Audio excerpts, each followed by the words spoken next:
नमस्कार जय जगन्नाथ। आज गोटे नुआ फ्रेश वीडियो को आपण को मु बैशाखी स्वागत करुच्ची। शीत दिन उठा बहुत कष्ट। आज थिला तो सांबर सेमिट जल्दी जल्दी उठिबार थिला, नहले घरे जो गाड़ी पड़ो बाप रे बाप। ब्रश नहीं कि मु बारियाड़ को चलीगली और तापर निजे तैयारी कर चुली पाउंश काढ़ी पोछा पोछी करदेली। तापर गाधे पाधे रेडी हो गली। आज सांबर रसमी सहित थिला मंगलवार, तो मु मंदिर जापारे जेहेतु कम टे व्यस्त थी, तो ठाकुर रे मुंडिया मारिकी हनुमान चालीसा पढ़ीदेली।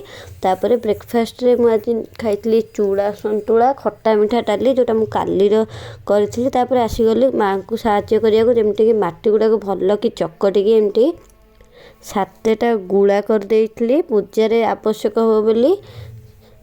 एमती तापर छोट छोट करके गात करके रखाईगला। तापर मामा या भलसे साइज करदेले जेनु मु भलसे करि पार नथली। एथिरे फास्ट दियागला क्षीर, पूरा 7टा जाके क्षीर दिहब।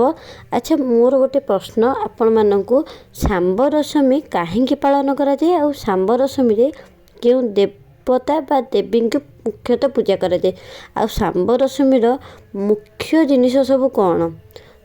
तापर सिंदूर लगे माँ पूरा भलसे पूजा करदेले। आज सांबर रसमी स्पेशल आमर जानी तो समस्त घरे हो, तो आमर भी सेमती आज किसी जमती कि आमर डालमा, तापर भात, शाग भजा, काकुड़ी सालाड, ता सहित मकर चाउल हूँ मेन जिनस। सांबर रसमी मेन जिनस हूँ मकर चाउल आ जाऊ आ बैगण पत्र रे ये दिन खाइबा बढ़ा जाए। बैगण पत्र पूरा जमी आम कहले मटी 7टी बाटुला दरकार, से बैगण पत्र भी 7टा दरकार। एवं माँ पूरा बढ़ा बढ़ी करदेले बैगण पत्र रे डालमा, जाऊ आ मकर चाउल। आम ओडिया परंपरा बहुत नियारा।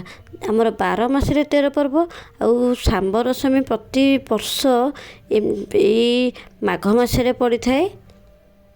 तापरे जदि मु किसी भूल कहली तो से मत क्षमा करदेवे।